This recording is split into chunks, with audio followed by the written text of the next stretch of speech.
มาจ่าแจ้งเจ้าเวลาต้องเต้ารุ่งรายถีลุกเตะปีน้องวันใหม่สลีเก็บสุดสลีที่นอนหมอนผ้าหนึ่งเข้าเนี่ยกิน4 วันล้างหน้าไปปล่อยเวลาเสี่ยงซ้ำหน้าที่การงานควายมานักล้ำจำเป็นต้องสู้อย่าไปหิหากันไว้มุ่งมั่นโดยใจเส้นฝันฝังใจรอเห่าตั้งหน้ารอเห่าตั้งหน้า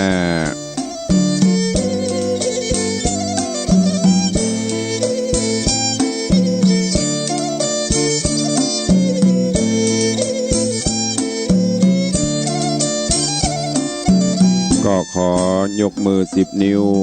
กราบนบนอบน้อมอย่างพระติรัตนเกี่ยวเจ้าตั้ง3 ประการอันมีพระพุทธพระธรรมพระสงฆ์อันเป็นสรณะที่เปิ่งตีเคารพนับถืออันสูงสุดในชีวิตขอกราบคารวะแตบไตรไวสาปุญญาปารมีธรรมพระเดชพระคุณหลวงปู่พระเทพโกศลที่ปรึกษาเจ้าคณะภาค7เจ้าอาวาสวัดศรีโสดาพระอารามหลวงตำบลสุเทพอำเภอเมืองจังหวัดเชียงใหม่พระเดชพระคุณหลวงป่อท่านเจ้าคุณพระเทพปริยัติเจ้าคณะจังหวัดเชียงใหม่เจ้าอาวาสวัด7 ยอดพระอารามหลวงตำบลจางเผือกอำเภอเมืองจังหวัดเชียงใหม่พระเดชพระคุณหลวงป่อท่านเจ้าคุณพระเทพรัตนนายกท่านเจ้าคณะจังหวัดลำพูนพระเดชพระคุณหลวงป่อท่านเจ้าคุณพระรัตนมุนีท่านเจ้าคณะจังหวัดเชียงรายตลอดจนพระมหาเถรานุเถระภิกขุสังฆะสามเณรเจ้าจุตนจุองค์ด้วยความเคารพเจริญสุขเจริญปอนปออกไม่ออกศรัทธานาบุญสันนิบันตันเข้าจุหนุ่มเท่าใจยิงก็ขอน้อมต้อนรับทุกท่านเข้าสู่รายการมรดกธรรมกำเมืองทางสถานีวิทยุกระจายเสียงพระพุทธศาสนาแห่งชาติและสังคมคลื่นเพื่อการศึกษาพระพุทธศาสนาและวัฒนธรรมกระจายเสียงจากวัดฝ่ายหินตำบลสุเทพอำเภอเมืองจังหวัดเชียงใหม่ในระบบคลื่นความถี่ FM 104.50 เมกะเฮิรตซ์สถานีวิทยุวัดหนองกายตำบลสันปะยางอำเภอแม่แตงจังหวัดเชียงใหม่สถานีวิทยุ CM77 วิทยุอินเทอร์เน็ตล้านนาสถานีวิทยุพระพุทธศาสนาจังหวัดเชียงรายสถานีวิทยุคลื่น FM 96 เมกะเฮิรตซ์ตลอดจนวิทยุชุมชนเสียงตามสายห่อกระจายข่าวตามวัดวาอารามตามหมู่บ้านต่างๆพร้อมกันนี้จะเลิญปอนสาธุชนญาติโยมที่ได้รับชมรับฟังต่างเฟซบุ๊กเฟซไลฟ์ต่างเว็บไซต์ต่างๆอยู่ในเวลานี้รายการนี้ดำเนินโดยอาตมภาพพระครูวิสิทธิ์ศรีลาภรณ์เจ้าคณะตำบลประแดดเจ้าอาวาสวัดวังสิงห์คำตำบลประแดด อำเภอเมืองจังหวัดเชียงใหม่เป็นผู้ดำเนินรายการก็จะได้น้อมนำเสียงธรรมะแบบปื้นเมืองมาเทศนาฮือญาติโยมทั้งหลายได้รับฟังกันลุกเนอไข่ยังบลุกไผ่ยังบตื่นก็ลุกกันได้ตื่นกันได้เปิดสุดเปิดผ้าห่มเก็บที่นอนลุกจากที่นอนทำกิจวัตรส่วนตัวแล้วก็ไหว้พระนบธรรมเตรียมตัวเตรียมกายเตรียมใจเต ที่จะต้องปฏิบัติในวันนี้เนอะเวลาขณะนี้6:10 นาทีแล้วลุกกันได้แล้วแสงเงินแสงทองจับขอบฟ้ารุ่งอรุณวันใหม่มาถึงแล้วเวลาก็เสี่ยงไปแห่มวันหนึ่งแล้ววันนี้ก็ทำให้ดีที่สุดเพราะวันพุธจะมีหรือไม่เฮาก็ยังบ่ฮู้จะไปปล่อยให้ถิ่นมินทะความง่วงเหงาเฮานอนเข้ามาครอบงำเน้อลุกกันเน้อลุกเน้อลุกกันได้แล้วแล้วก็มาฟังน้ำฟังธรรมกันทำสำหรับกับข้าวหุงหาอาหารเตรียมต่างๆที่จะใจที่จะทำในรอบวันของวันนี้ปะกันวันนี้เป็นวันหยุดสุดสัปดาห์บางท่านอาจจะเป็นวันหยุดแต่ว่าไม่หยุดการอยู่บ้านก็ทำการทำงานเพียวบ้านเพียวจองไปโอกาสบัดนี้เชิญทุกท่านตั้งอกตั้งใจฟังพระธรรมเทศนาในตอนก่อนก็ได้เทศนาในเรื่อง8แล้งออกยอด ก็จบไป4-5 ตอนแล้วก็ขาดช่วงมันห้อยพอดีมีศาสนกิจประกอบกับสุขภาพหลังๆมันจะแย่วันนี้ก็มาฟังกันต่อคงจะลืมกันแล้วเนาะตอนแล้วถึงที่ไหนละก็มันต้องกลัวทวนให้ฟังเพื่อที่จะได้ปฏิบัติต่อกันในตอนต่อไปวันนี้เสียงเริ่มแหบๆแต่คืนนี้ไปสวดมนต์ตันแต่คืนนี้ไปเทศที่วัดลำเปิงงานเฉลิมฉลองยกเจ้าฟ้าวิหารหลวงลายคำแล้วก็งานทำบุญอายุวัฒนมงคลครบรอบ60 ปีพระเดชพระคุณท่านจันเจ้าคุณพระภาวนาธรรมาภิรัตน์รองเจ้าคณะอำเภอและเจ้าอาวาสรวดประชาสัมพันธ์ให้ญาติโยมสาธุชนศิษยานุศิษย์ได้ทราบด้วยเนอะวันนี้เปิดมีพิธีใหญ่แห่งวันแต่คืนนี้สูตรมนต์ตันตั้งลำตั้งแต่ทุ่มแล้วก็เทศทำสูตรใจเวลาชั่วโมงป่ายก็เทศทำต่อแฮมเกือบชั่วโมงปิกถึงวัดก็5 ทุ่มป่ายกว่าจะได้จำวัดก็เกือบจะตี 1เสียงมะเจ้านี่ก็เลยแหบไปหน่อยเนอะก็เกือบจะลุกมาไหวเหมือนกันแต่โดยความคึดเติงหาพอหลายวัน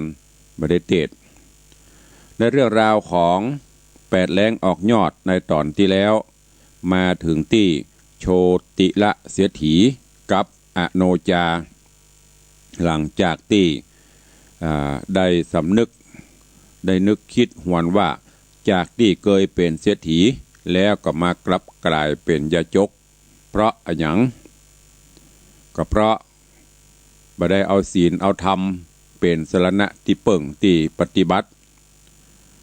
ลงละเลงในกิเลสตัณหาฝ่ายพอใจกับไปเป็นนักเลงแม่ยิงนักเลงการพนันนักเลงอบายมุขต่างๆฝ่ายตั้งแม่ยิงก็ไปตั้งนักเลงพอใจคือต่างฝ่ายต่างเรื่องถือตัวว่ามีเงินมีคำนักกินเกิงขว้างเกิงบะเสี่ยงเข้าของสัมปติกับบะเก็บบะหอมล้อมริบใจสุลุยสุไล่กินขว้างโบขว้างบะสุดท้ายหายนะก็ตามมากลับกลายไปเป็นยาจกเมินไปเมินมาสำนึกและก็มีผู้รู้คือผู้เฒ่าผู้แก่ได้ถามองค์พระผู้มีพระภาคเจ้าถึงความเป็นไปเป็นมาว่าโอ้มาก่อนร่ำรวยแต่เป็นจะได้ถึงมาทุกข์จนพุทธเจ้าก็บอกเรื่องราวต่างๆฮือว่านับตั้งแต่ความบัเคารพนับถือซึ่งกันและกันในระหว่างผัวเมียบ่นับถือเมียบ่นับถือผัวมีเงินของต้องเต้าหัวมีคำเต็มเมียก็เสี่ยงตลอดจนใจสุลุยสุไล่ฟุ้งเฟ้อฟุ่มเฟือยไฮโซ บ่เก็บหอมรอมริบบ่ประหยัดมัธยัสถ์ปิกไปปฏิบัติตัวใหม่เนอะมันไหวพระนบธรรมแล้วก็มีความสื่อสัตย์ต่อกันมันเพียวบ้านเพียวจองมีอัธยาศัยอบอ้อมอารีต่อเปื่อนต่อฝูงต่อเปื่อนบ้านเปื่อนจองบ้านใกล้มิตรรักแฟนและมิตรรักแฟนเคียงใกล้ๆบ้านใกล้จองทอดสะพานจิตสะพานใจไปหากันจะไปหารบัดตัวร่ำตัวโรยจะไปหารบัดตัวมั่งตัวมีบะเปิงบะเปะบะปะอาศัยไผการงานบะมีบ้านเปิ่นมีการมีงานก็บ่ไปช่วยไปเป็นแขกไปนั่งเสื้อเลยถึงตัวมีเปิ่นก็ช่วยเนอะตอนนี้ไปปรับปรุงใหม่เปิ่นก็แนะนำสุดท้ายอโนจาก็เอาเรื่องนี้มาบอกโชติละเสียถีแล้วก็ปรับปรุงเปลี่ยนแปลงพฤติกรรมต่างๆจากที่เป็นคนที่บ่ค่อยกินบ่ค่อยทานก็หุ่มกินหุ่มทานขึ้นมาแถมช่วยกันช่วยงานสละประโยชน์ส่วนตนเพื่อประโยชน์ส่วนรวมโดยเฉพาะบ้านใกล้เฮือนเคียงก็เอาเป็นประตูใจอูจาปราศัยอบอ้อมอารีวจีไพเราะความเป็นอยู่กับปิกฟื้นคืนมาจากที่ร้อยหล่อไปกับเริ่มเข้าของสัมปติกับปิกมาเตปาอาหักกับปิกมาอยู่ตัวจนกระทั่งความจุ่มเย็นในบ้านในจองเกิดขึ้นกะแลบนหลังคาหลังจองก็มีพริออกใบโป่งยอดออกมาก็สร้างความประหลาดกับพี่น้องชาวบ้านโดยบุญบารมีของเจ้าของบ้านไผไปมาก็พอก็เง้อพอกิตติทรัพย์ต่างๆตีกะแลบนหลังคาบนออกยอดออกใบก็แพร่กระจายไปบ่งบอกถึงเจ้าของเป็นผู้มีบุญแล้วก็มีเศรษฐีแห่มพกูลหนึ่งเศรษฐีแห่มตีหนึ่งก็ใครได้กะแลเบื่อเอามาประดับปารมีตัวเก่าก็ไปมาหาสู่กับโชติละเศรษฐีมาขอซื้อมาขอเปลี่ยนขอแลกกะแลโดยใช้วิธีการหลอกล่อให้โชติละเศรษฐีหลงเชื่อเพื่อที่จะได้เปลี่ยนก็มาบอกโชติละเศรษฐีว่าเศรษฐีโชติละโอ้หลังคาก็งามบ้านก็งามกะแลพอออกดอกออกหนังละบะเปิงเฮ้ยบะสมเปิงกวนกับปารมีเขาเอาแลกกันบ่หรือบ้านก็ขายคือค่ายอย่าบ่เหมือนเข้ามาไปมาอู้จ่าตลอดจนความโลภเกิดขึ้นกับโชติละเสียถีมะเงียนพ่อกะแลกับผุเพียงแต่มีใบเฟิร์นมีใบไม้ผลิออกมาบ่ได้คนใดกับพ่อเริ่มละ ความโลภตัณหาเกิดขึ้นละเปลี่ยนเอากะแลทองคำมาใส่ถ้าจะดีจะเหมาะสมกับปารมีบ้านเสียถีจนลบเล่ากันไปลบเล่ากันมาจนโชติละเสียถีอดไม่ได้จะแลกอโนจาก็บอกว่าปี้เหยของนี้มันเป็นของเกิดกับบ้านกับจองเขานี่ประดับบารมีเฮาถึงแม้มันจะเป็นกะแลไม้จะได้มันก็เป็นกับบ้านเฮาจุ่มเย็นสตางค์เฮาก็มีเปลือเข้าของเฮาก็มีเปลือเอาไปขายมันยังเอาไปตานวัดจะดีกว่าก้าถ้าจะขายอิน ก็เลยอู้ไปอู้มาอู้จากันห้ามโชติละเสียถีกำฟังจนกระทั่งแตกหักอโนจาก็บอกทัพปี้จะอี้ล้ำเหลือเฮาผ่านการพันตุกกันมาก่อนหลายรอบละน้องอู้อย่างปี้กำฟังดื้อดันดึกที่จะแลกเอาจนได้ทั้งที่มันไม่ใช่จำเป็นขายให้ปนไปก็ได้ก็หายแซบเอาไปยกไปกินไปตานยังจะดีกว่าได้หูได้หันเมินอยู่ไปมาเขาก็ได้หันอันนี้เปิ้นจะเอาไปอย่าเขาก็บหูอูจ่ากันตึงโชติละอย่าก็บ่ยอมสุดท้ายถ้าอันลำเหลือเจ้าก็ขอลาเนอะลาจากพี่อ้ายไปจากกันด้วยดีบ่ฮือพิษบ่เถียงอย่างกันนะ ตอนนี้ไป ถึงแม้นปี่จะเป็นจะได้ก็จ้างเตอะจะได้เป็นเจ้าใหญ่นายโตเป็นคนร่ำคนรวยจะได้น้องก็บ่ขอปีกมาละบุญเฮาคงจะอยู่กันได้เตะเนาะโชติละเสียทีแทนที่จะสำนึกก็ย่ำเดือดจ้ะหันเงินให้ดำหันคำหน้าเศร้าความสัมพันธ์ระหว่างผัวเมียบ่ค่อยนึกถึงละด่าตัวแหมสุดท้ายอโนจาก็จำใจพรากจากไปแต่ก่อนจะไปก็สู่หมอกสู่มาเอาขันเข้าตอกดอกไม้ขอขมาตีได้ล่ำได้เหลือได้ดุได้ด่าได้ว่าได้หยั่งกันบ่ฮะด้วยกายด้วยวาจาด้วยใจ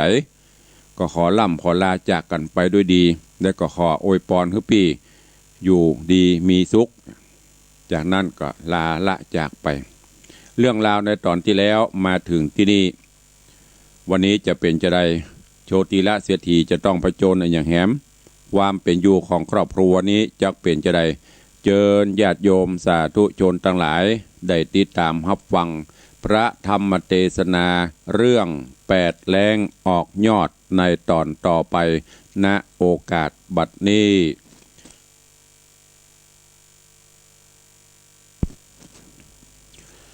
นะโมตัสสะภะคะวะโตอะระหะโตสัมมาสัมพุทธัสสะสาธุโวฟังลาโสตุจันนาสัพปุริสะตังหลายทั้งหญิงและใจหนุ่มเทาตีได้ปะกันเราติดตามทาดาฟังยังพระสัมมาเทศนา8แรงออกยอดลำดับมาถึงตอนตวนตี6เนอเจ้าเจิญศรัทธาตั้งหลายหนุ่มเทาจุงตั้งจิตใจเราทอมทาดาฟังต่อไปไปนานี้แหละนา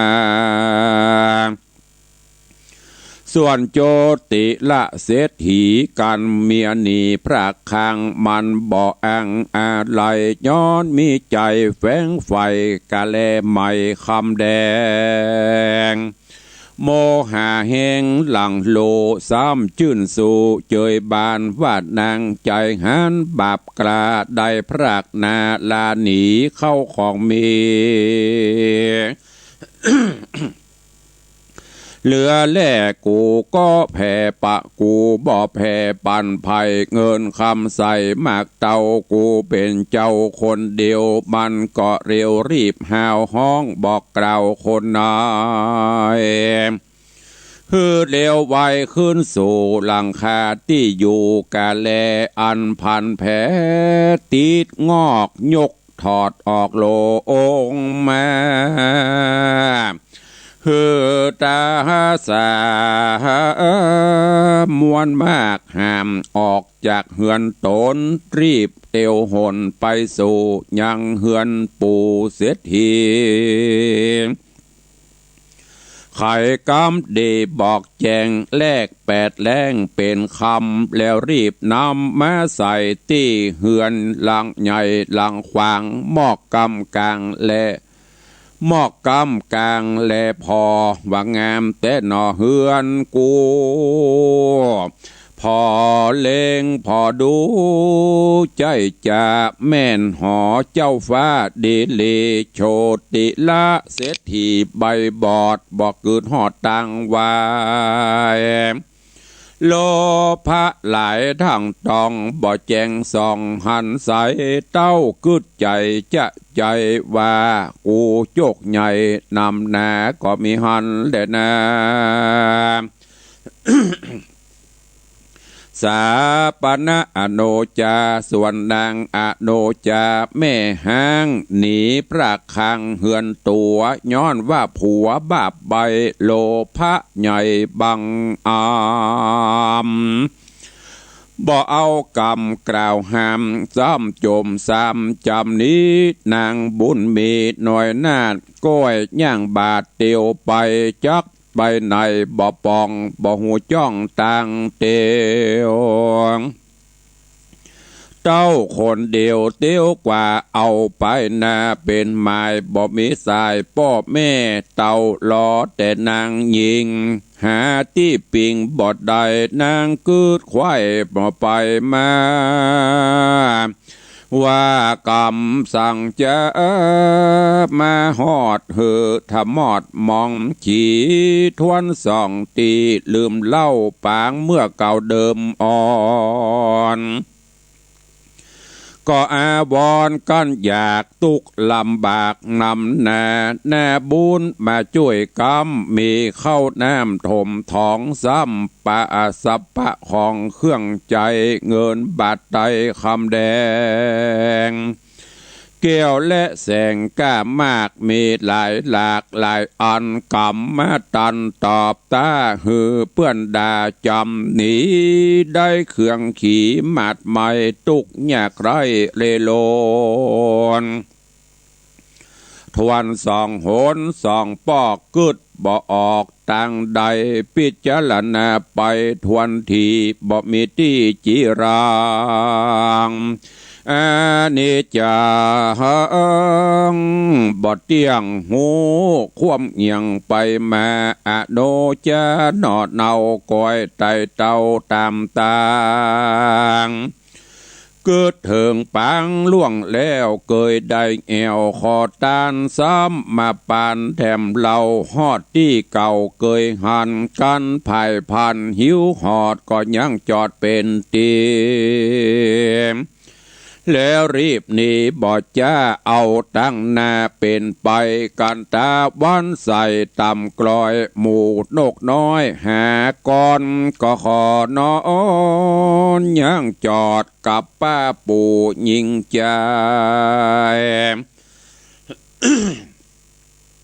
มีเฮือนใหญ่จิมไกลโหนตั้งไต่ไปมาโคนขุนนาจุผู้เหอยังอยู่นอนดีเข้าน้ำมีฮับตอนบ่เหอเดือดฮ้อนเครื่องใจถึงยามในพวกเจ้านางนอดเนาบุญมีก็ละหนีละพรากออกไปจากเกหา3 วันมาครบควายนางเมื่อยไข่หิวแรงเตียวบอกแข่งหิวหอดยิงยังจอดกาญาในศาลาใหญ่กว้างตีจิมกลางตะจิมข้างต่างเตียวเต้าคนเดียวยังอยู่บ่มีกู้ยิงใจกันตาวันหายจากฟ้าคนตัวลาลับนอนสลีบังอ่อนนอดไทยก็น้อมไว้อธิษฐานร่ำวอนวานขานกล่าวถึงตัวดาวเทวดาว่าเทวสังขโยคาเดเทวดาเหยม้วนหมู่อันมีอยู่แน่นอนอยู่หอคำภาษาใสสะอาดวันนะไว้อยู่เวียงใจเตต้องอยู่เขตห้องดงดอนอยู่สิ่งขอนด้อยใหญ่อยู่ตำไตปัทวีอยู่นาตีแม่กวางหรืออยู่สังพิมานบนหรืออยู่โหนอากาศอยู่หิวหาดหินผาจุงขุนแนฟังข่าวอันข้ากล่าวอธิษฐานแม่นสมปานข้าน้อยบ่ตกถอยยังมีได้กระทำความดีก่อสร้างหยาดน้ำอ่างตันไปกับใจใดเมื่อก่อนยังบ่ผ่อนให้ตามขอเทวดาช่วยข้ายกเอาผ้าหัวนางนำไปวางจองกองที่แห่งห้องเฮือนใจ อันได้หมายหยาดน้ำห่วมกันปั้มเป่งมาการนางจ่าเสียงขาดก็เอาผ้าคาดเขียนหัวโตนคว้างไปบนต่อหน้าบ่ได้เฮจ้าเหลวปันปูนอัศจรรย์ลำโลนผ้าบ่หล่นลงมาลวดไกลกลาดลอยล่องไปตามจ้องต่างเตียวนางชมชะเหลียวหนอดเนารีบไต่เต้าโดยไปเจ้าเวียงใจจุผู้ไผบ่หูเล็งหานนอนรับกันตวดแน่พื้นแผ่นผ้าหัวนางบ่ตกวางจองก้องตัดแห่งห้องเฮือนได้ย่างลอยไปจะใจนางก็ไล่โดยจะจอมผ้าบ่ยอมยังจอดต่อเตารอดปัดชิมมายามหมอกเมยจามยอดไม้ไก่ขันไข่เป็นสายดาวดวงหลายร่วมซ้อนผ้าเนื้ออ่อนผืนบางบ่ตกวางจองก้องในแห่งห้องปาราลอยไกลกลาละพรากออกไปจากปุรีเทวดามีทุกหมู่หากพรำหูเล็งหันก็เอากันมาไกลไขประตูไว้ปันนางสาลีคิงบางดอดเนาก็ไต่เต่าโดยไปถึงแดนไกลใจจ้ายามตีนฟ้าเหลืองอ่อนนกจากก่อนตีจอดบินออกสอดหากินผ้าเจียงจีนนางนาดก็ตกปาดเกหาเฮือนหน่อมุงคาตูบน้อยแห่งเจ้ายอดสวยหน่อพุทธา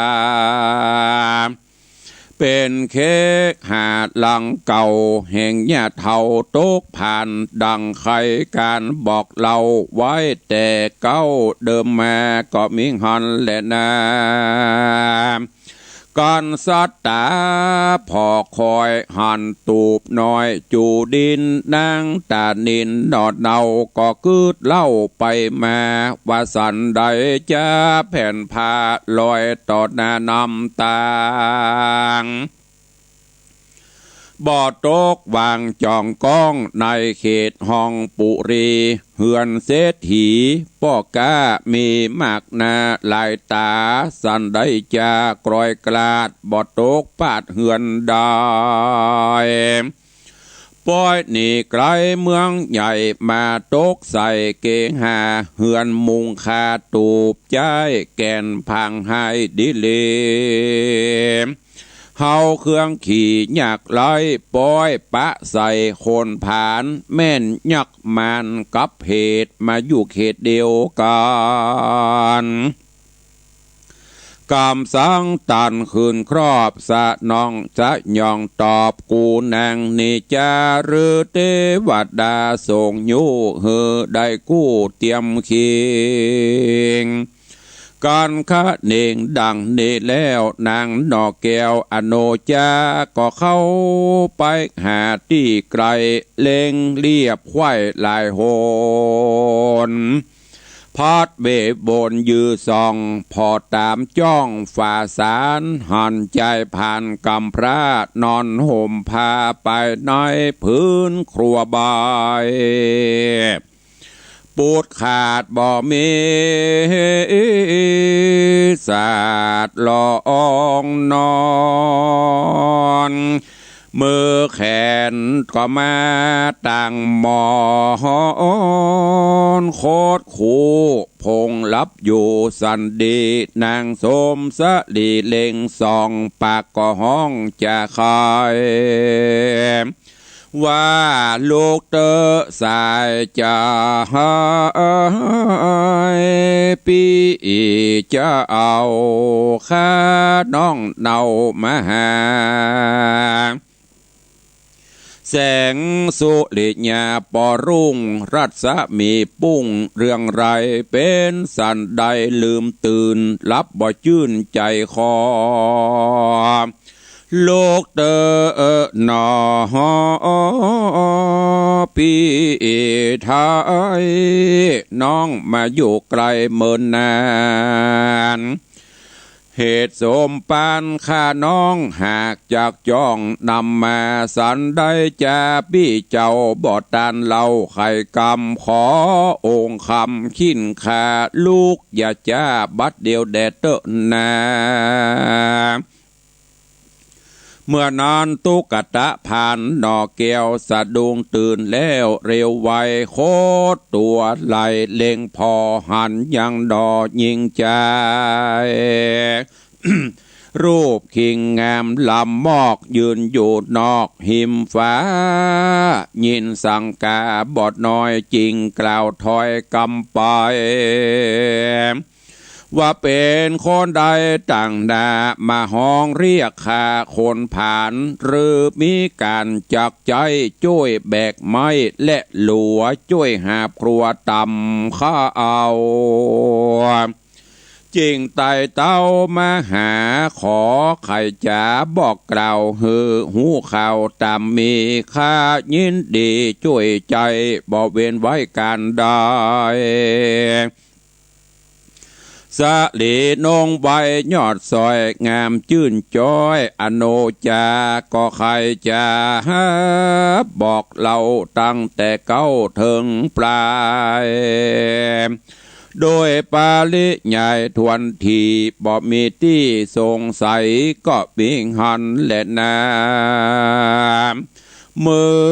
อนานตุกตะหนอน้อยได้ยินถอยกำนางมีใจจังหลายแหล่จริงกล่าวแก่กำไปว่าดูราสะดีดนงไวแว่นฟ้าปี้เป็นกำพระคนผ่านเอวกระทำการกินจ้างบ่อไฟอังมีเมียบ่อกืดเปียแม่ไม้บ่อกืดไม้หาสาวบ่วางเปล่าแนบข้างกับแม่ห้างคนใดเหตุว่าเข็นใจยากไรตุกเอาไม้แถมเทวตัวคนเดียวเลี้ยงปากได้ตังยะได้ตังยากดิเลนางจูงนี้ขึ้นสู่ยังที่อยู่เฮือนโตนอย่าเววนอยู่ไกลเปื้อนมาหันใส่จะดูอายนางสมสายหนอดเดางามบ่อเศร้าเปิงแป้งกวนไปแฝงห่วมคางกับเจ้าจ้างเศรษฐีกับขหบดีป้อกากับเจ้าฟ้าราชาบอกวันมาห่วมพากับพลกำพระโตกผ่านและนาอาโนจายอดซอยก็ตอบถอยกำไปว่าเป็นสันใดก็แล้วบอกกราดแก้วละนีแม่นเจ้าตีและดาน้องบอกว่าต่างใดขออยู่ไปกับเจ้าตลาบต่อเต้าญาบาจีวังย้อนบุญหลังปังก่อนหากยักษ์สอนนำมาขอคุณแน่น้องเนาฮือได้เฝ้าห่อเฮือนแดดเตอะว่าอ่านมือนานตุกตะผ่านกำพระก็ตอบตะกำไปว่าสาลีน้องใบเฮยนออนาจุ่มห้างเขียวหนุ่มเปิงเป้าอุตุข่าวดังแต้มสั่งใครแอมคนผ่านอ่านกระทำการฮับจังเข้าก็มาวิดว่างแรงงายตัวแห่งใจนิสัยเหมือนหุ่นใส่ส่วนนา สันได้จาน้องเดามักใครเฝ้าแป่งปันอยู่ตั้งวันกันอยากบอกใครปากกับไผย้อนว่าเฮาเห็นใจถอยไรตกต่ำก้อยเรือลายดาจักตายความนาอย่างข้างก้าใหญ่บัวปีคนตัวปังเป่าเฮือนก็เก่าเปปังบ่มีสางก้าใหญ่ปีละไว้ตั้งวันโจนบ่พันลักสอดไผบ่ตอดตาแยงสะลีหอมแปงน้องเนาจักอยู่เฝ้าสั่งจ้าสลีโสภายอดซอยก็ตันถอยตามมีว่าเถิงเดืองเครื่องขี่ลำบากบ่ขอพรากไกลกลาเถิงอาณาถาอยากไหลขออยู่ไกลตนใจจากทุกไหลไปนาเหนือยิ่งกว่าตั้งวันหรือจักพันมูลมั่งเงินคำหลังไหลมามีโภคาดหลายแหล่สุดแล้วแต่เวรกรรมอันกระทำเมียดไว้หากโดยไล่มาปานทุกกตะผ่านกรรมพระบ่ตอบตากรรมใดเกิดในใจโปร่งขาดอนุญาตปั่นนางสลีคิงบางดอดเดางามบ่เศร้าอโนจาก็เข้าเก๊กหาตูบน้อยไข่กล่าวถอยปิญาตุกเครื่องกาแต่ก่อนก็ไม่ผ่อนหายไปก็มีฮั่นและนาเนติตังขีญะสังวันนัดนาวิเศษจะห้องเหตุธรรมเทศนา8แล้งออกยอดตอนที่6ก็บังโกมสมเลสเดชญาติโยมป่อออกไม่ออกศรัทธานาบุญทั้งหลายได้สดับรับฟังธรรมเทศนาในเรื่อง8แล้งออกยอดก็จบผ่านไปแหม1ตอน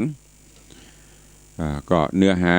สาระก็ม่วนงันสันเล่าเข้มข้นขึ้นเนอะแต่ละตอนก็มีสาระประโยชนะที่เฮาเจ้าข้าตันตั้งหลายฟังแล้วจะได้น้อมนำเอาไปคิดเอาไปพิจารณาตอนนี้อโนจาขอร่ำราจากโชติละเสียถีหลังจากที่พิจารณาแล้วว่าอยู่ด้วยกันต่อไปบ่ได้เพราะความคิดความหันบะลงลอยกันคนหนึ่งขี้โลภคนหนึ่งใจบุญสุนทานมันตึงอยู่ด้วยกันบ่ได้ผัวขี้จิเมียโหมตานเนี่ยหรือว่าผัวโหมตานเมียขี้จินะไปตัวกันบ่ได้มันบาลานซ์กันอันนี้ก็เหมือนเดียวกันปีกมาอยู่ด้วยกันจัดดีละผัวซ้ำขี้โลภแหมเมียบอกว่ายังก็ฟังสุดท้ายอโนจาขอลาหนีละไปเมื่อจากกันไปต่างฝ่ายโจติละเสียถีก็มานั่งคอยนั่งแรงพอกะแลคำเดี๋ยวไปแลกไปเปลี่ยนของเปิ่นมาก็กลับมาใจสุลุยสุไล่บ่สนใจไผละเป็นนักเลงเหมือนเดิมนักเลงการพนันขันต่อเข้าบ่อนเข้าคลับเข้ายังไปละก็ส่วนอโนจาก็ไปเอาตังหน้าเปลี่ยนไปค่ำไหนก็นอนหั่นขอเข้าขอยังไปกินรับจ้างกินต่างไปจนกระทั่งไปถึงที่ศาลาที่พักแห่งหนึ่งอโนจาก็มานั่งกึดนั่งคิดพิจารณาว่าโอ้มันเป็นกรรมวิบากอย่างของเฮากาก็เลยตั้งจิตอธิษฐานบุญบานสานกล่าวบารมีธรรมต่อเตปาอาหักอินพรหมยมราชองค์อมรินทร์พระอินทร์เจ้าฟ้าว่าโอ้ข้าพระพุทธเจ้าหรือว่าข้าพระเจ้าก็ได้ประพฤติปฏิบัติบางเตื้อก็อาจจะลงผิดไปแต่ได้กลับตนกลับใจมาประพฤติวัดปฏิบัติธรรม เอาศีลเอาธรรมเป็นตีจังตีเปิ่งถึงแม้นจะทุกข์จะยากปานใดอดสาหะไปแล้วก็มาอยู่กับผัวโอ้ขอความเข้าใจบัดตรงกันเนาะก็เลยต้องปัดต้องพรากออกมาบัดนี้ก็มาสลัมคำคาตกทุกข์ได้ยากในระหว่างต่างขอเตปาอาหักสิ่งศักดิ์สิทธิ์ทั้งหลายมีองค์อมรินทร์พระอินทร์เจ้าฟ้าบุญบารมีปางเก่าปางหลังหากแม้นว่าจะมีอยู่ว่าเคยได้เป็นกู้เป็นกิมกู้บุญบารมีไว้กับไผ่ผู้ใดที่ไหนใจใดก็ดีข้าพเจ้าจะขอเสี่ยงตายโดยเอาผ้ามัดหัวผ้าเคียนหัวเนี่ยคนแต่ก่อนไม่แย่ไม่ยิงป่นมันใจนี่เราเพิ่งจะมีผ้ามัดหัวผ้าเคียนหัวเหมือนเดียวเดี๋ยวนี้ผ้าบ่มีก่อนนี้เพิ่งจะมีผ้ามัดหัวไปหั่นไปนี่กันผมปิ้วผมปิวผมปังนางก็เอาผ้าเคียนหัวผ้ามัดหัวของนางมาตั้งสัจจะอธิษฐานหากแม้นบุญบารมีจะได้อยู่ห่วมใจใดจะทุกข์จะยากจะเป็นหยังก็จ้างเตอะขอว่าเป็นผู้ที่เคยห่วมทุกข์กันมาเข้าใจกันขอเตปาอาหักได้นำปาเอาผ้าเคียนหัวของข้าพระพุทธเจ้าเนี่ยไปตกไปปาดไปเสี่ยงทายบ้านประจายคนนั้นเนอจากนั้นก็อธิษฐานซึ่งเวลาที่นาอธิษฐานนั้นเป็นเวลาที่ใกล้แจ้งไก่กากันก็ขันพี่น้องชาวบ้านเพิ่นยำลุกกันให้มอกตุลุงเตะตะกี้มาละมอกฮักตีห้าประมาณนั้นน่ะปรากฏว่าด้วยบุญบารมีเทวดาก็เอาผ้ามัดหัวของนางลอยล่องลอยโดยบัดตกดินนะถ้าลอยตุ๊บป่องอย่างเปิ้นนั้นอย่างละอ่อนเครื่องร่อนเล่นนั่นไปโอ้นางก็ตัวไปละตัวผ้าไปเปิ้มจะไปปูเปื้อนกล้วยมอกนำแน่ไปเด้อผ่านบ้านน้อยบ้านใหญ่บ้านเศรษฐีบ้านคนรวยคนจนไปติ๊กผ่านราชวังไปโอ้ก็บะปะบะเปยบะตกดินไปเรื่อยๆจนกระทั่งปุ้นไปบ้านตุกตะก็คือคนตุกและคนนี้เป็นไผก็คือที่ต้นในการโพธิสัตว์เจ้านะที่มาเกิดเป็นลูกคนตุกที่แม่ตายละนอนควานกินนมแม่กินนอนกินอย่างไปด้วยนะไปอย่าไปเลี้ยงกับไปขออยู่บ้านเนี่ยอันเนี้ยผ้าผืนเนี้ยลอยล่องไปปะไปปาดก็ตัวไปจนถึงที่หั่นใกล้จะแจ้งแล้วเนาะไปส่องพอเหรอต่ำห้อยฝาตะกอนบนห้องฝาลายส่องไปส่องมาโหเจ้าของบ้านยังนอนงอล่องง่องมีพัดตวบขี้แงเหรอห่มนางก็เลาะห้องลูกเนอพี่เจ้าเหยพี่นายเหยห้อง2 เตื้อ 3 เตื้อโพธิสัตว์เจ้าตุกตะก็สะดุ้งตื่นวันนี้เสียงเจียวนี่เป็นเสียงไผ่จ้าจากนั้นตึงสองก็ตอบท่องกันไปทำทุกทำสุขกันอย่างต่างๆเราเนี้ยจนกระทั่งตกลงโปร่งใจโพธิสัตว์เจ้าตุกตะก็บอกโอ้มาขออยู่ด้วยข้ามใจมีหยังมีเฮือน4 เสาย่องแย่งหมาขึ้นแกว่งก็ไหวแมวขึ้นไอก็เซิงนี่จะไปอยู่ด้วยกันจะได้อโนจาก็บอกไม่เป็นไรจะทุกข์จะยากปานใดขอใจเราถึงกันอีหรอจะทุกข์ยากแย่บ่เกี่ยวขอเข้าใจกันม่วนอกม่วนใจกันบ่เข้าใจกันมีเงินเป็นหมื่นล้านแสนล้านมีคฤหาสน์มีรถเบนซ์มีอย่างก็จังมันตึงบ่ม่วนก็อู้ม่วนจะหวานน้ำพริกแห้งขักหลักมันก็ตึงม่วนอู้กันไปถามกันไปจนสุดท้ายโพธิสัตว์เจ้าก็คิดใจได้ตกลงโปร่งใจอันก็ตามใจน้องเนอะ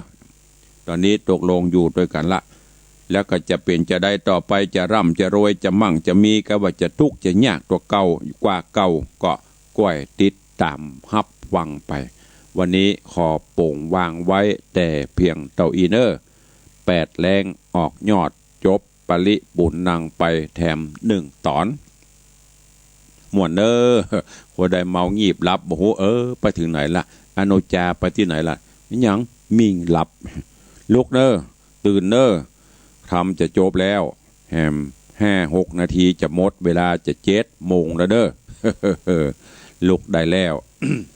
วันนี้ก่อนที่จะได้อู้เอ่ยจาประสานน้ำไมขอประชาสัมพันธ์ข่าวสารวันนี้ในละแวดวงโขงเมืองเชียงใหม่ก็จะมีปล่อยล้อหรืองานพระราชทานเพลิงศพวันนี้ที่วัดสลีจุมให้หลวงอำเภอแม่วางตำบลทุ่งหลวงทองอำเภอแม่วางก็จะมีงานพระราชทานเพลิงศพพระเดชพระคุณหลวงปู่พระครูปัญญาวรพรอดีตที่ปรึกษาเจ้าคณะอำเภอแม่วางอดีตเจ้าอาวาสวัดสลีจุมให้หลวงก็เชิญชวนศรัทธานาบุญไปร่วมส่งสการตานคาบพระราชทานเพลิงศพโดยทั่วกันแถมที่หนึ่งที่วัดหัวดงตำบลขัวมุงอำเภอสระปี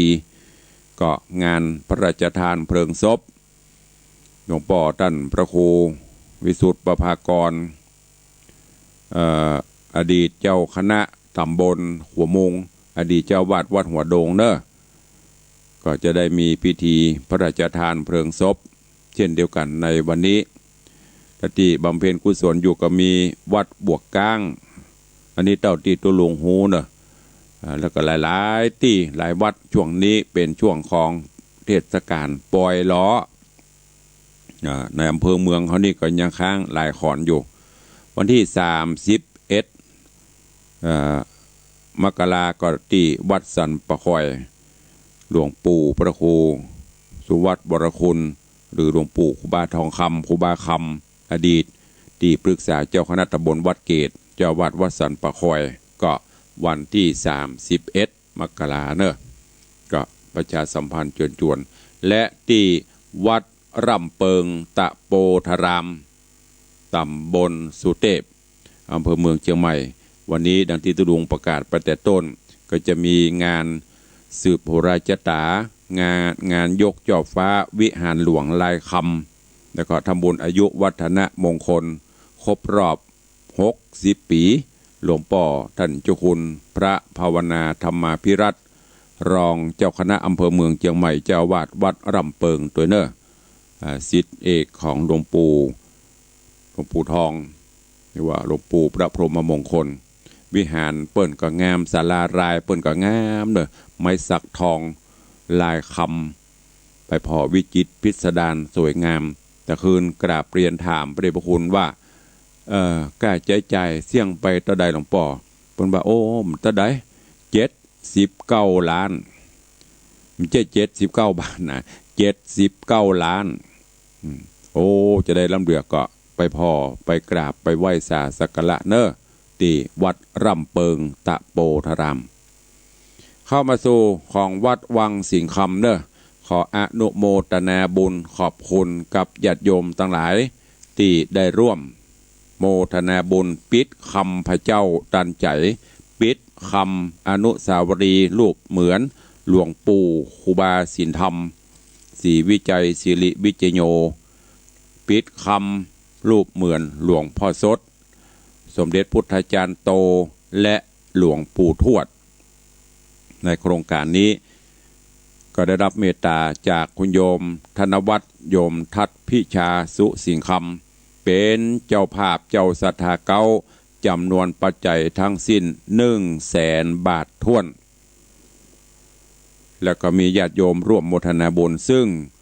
ก็จะใช้งบประมาณปัจจัยก็ประมาณ500,000 บาทเพราะเขาปิดหลายองค์แล้วก็ลวดตกแต่งรัตนะที่ประทับของ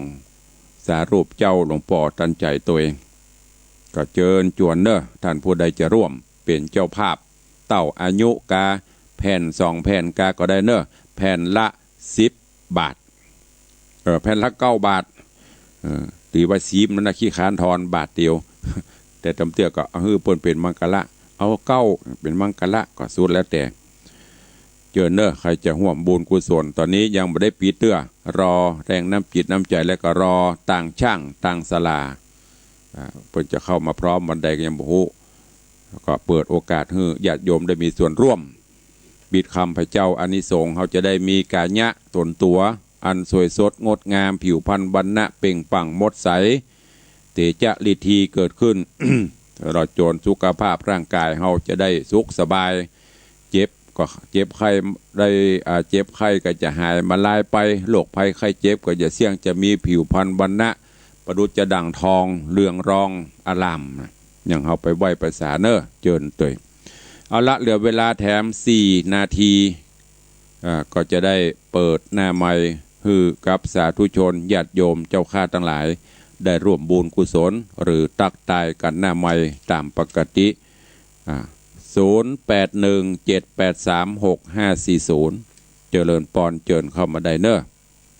แต่ว่าอนุโมทนาบุญเนอะโยมแม่ประณีพยัคฆ์ไข่หพลดันดนจากสันป่าตองมาร่วมโมทนาบุญ ปัจจัย1,000 บาทแล้วก็ได้นำเอาอย่างก็สตรอเบอรี่ สตรอเบอรี่มาถวายตัวแต่ว่านี่บ่ายละยังไม่ได้จัดการเด้อวันนี้ก็จะได้สั่งหาร แล้วก็วันก่อนมีโยมแม่ชีจากวัดพระธาตุเจ้าสลีสีจอมตองก็นำปลาลูกหลานเปิดมาปล่อยป่าโอ้ป่าเป็นลำรถปิกอัพเปิดมาปล่อยลงตาน้ำ แต่ว่าก็ช่วยกันแปลงปั๊มน้ำปิงมันแห้งก็อินดูป่าจะได้มีออกซิเจนอยู่ประได้มันบ่ม่วนเนี่ยตับแทบจวนพระจวนเนนจวนโยมไปแปลงปั๊มน้ำใหม่ปั๊มลุพญานาคขี้ขานพ่นน้ำจะเมื่อวันเกิดตุลุงละ ก็เลยแปลงตะวายังมาแล้วดีเตื้อวันนี้ทำวันเจริญปอนปเลี้ยงเด้อ ไปสาครับฟังอยู่เลยสาธุวันนี้วันอาทิตย์โอ้ใจดีละมาเอวในวังเถอะครับพ่อแม่พี่น้องเอฟซีป้าอุ้ยแม่อุ้ยเอฟซีทั้งหลายมาเอวม่วนก็องค์พระสิงห์คำก็สบายแล้วเด้อเป็นตนเป็นองค์แล้วตุลุงในวังก็ท่าฟังตุลุงในวังถึงวันที่แม่พี่น้องเจ้าค่ะฟังการเต้นนะพ่อแม่พี่น้องครับในวังเลยครับสาธุเนอไปสาครับไปสาตุลุงเจริญปอนมีบารมีกว้างไกลนะครับอนุโมทนาบุญรักษาเนอไปสาครับตุอันนี้เป็นเสียงเจริญปอนเสียงเจี๊ยเจิญของปเลี้ยงบุญส่งหรือพี่ไอธนวัฒน์สุสิงห์คำตึงเป็นมหาอุบาสกอุบาสิกาทำนุบำรุงวัดเหือเฮืองโสยสดสง่างามก็ได้เป็นเก้าเป็นกันร่วมแรงร่วมใจเป็นต้นบุญฮืออีเด้อก็มีศรัทธาเฮาตีตามลามตัวกันมาเด้อก็อย่างที่เพิ่นบอกมาไหว้มาสาตอนนี้พระเจ้าบนวิหารก็เหลือเรื่องเปล่งประกายพระรัศมีสวยสดงดงามเป็นที่ไหวที่สาเหลียวมาตั้งลุ่มพระเจ้าอันตั้งใจหมองก็เลยมีเจตนาเป็นเก้าเป็นการเนื้อแหมก็อนุโมทนาบุญตัวเจริญปอนครับมาได้ครับสาธุอนุโมทนาเนอจากหนองกายรายงานผล จัดเจนดีขอบคุณอนุโมทนาตอนนี้นาคพ่นน้ำแล้วเนอะนาคพ่นน้ำไล่โควิดละแต่วันนั้นไปซื้อปั๊มซื้อหัวกะโหลกซื้อต่อซื้ออย่างเปลี่ยนแปลงหมดก็เฉียดหมื่น ตอนนี้แปลงซื้อหัวน้ำพุมาใส่ตัวแฮมใครมามาปล่อยปูปล่อยปลาก็ตามอัธยาศัยมาไหว้พระนบธรรมตัวเนอะเจริญปอนเด็กหญิงปราณีพยัคฆ์ไข่หพลฟังอยู่เจ้าขอบคุณอนุโมทนาเนอะจะหมดเวลาแล้วปอนสิงห์เหนือว่าจะได้นมัสการไม่ได้ฟังหลายวันเนาะมันเมาหนาวด่ะแต่ว่าเริ่มแต่ว่าวันนี้เสียงแหบตะคืนกับมาดึกเดี๋ยวมาตอนนี้ก็จะไปงานเผาศพวัด หัวมุงวัดหัวดง อากาศมันเย็น ต้องระวังพ่อ วันนั้นประเทศมหาจาดกูมานเท่าหอนนะครับบ่ไหวพวกวัดสีชุม ดบบะนาวไปพวกโตเสื้อไปเหยือกหลอดอยู่ รอดอยู่เนาะ ครับ ม่วน ขอบ เป็ด คุ แล้ ณ ว เนาะแม่เนอ เจ้า โอ้อนุโมทนาบุญรักษาเนอ เจ้า เจริญปอนขอบคุณทุกเสียงทุกสายเนอวันนี้เวลาหมดเวลาแล้วเลยเวลาของเปิ้นละต่อให้หน่อยเนาะวันนี้อันผอใจดีเผื่อเวลาให้หน่อยเจริญปอน พระสัจเจ้าพุทธลูกฟังอยู่นี่ จากทางใดนี่ จากประการหางดงเนี่ย ประตานหางดงนี่บ่ได้เนาะ เจ้าฟังตลอดมาเข้ามาเจ้านะฮันเนาะ สาธุ ท่านเทศมันได้สาระอีกเหรอ ฟังกับม่วนไปติ๊ๆเนี่ยนะใกล้จะจบแล้วหลายตอนนี้ใกล้จะจบแหมหลายตอนสาธุเนอจะเลินเป็นกำลังใจให้มาปูนะเจ้าตุจากประตานหางดงใกล้นิบได้เวลาหมดเวลาเนาะตุลุงขอนำรายการ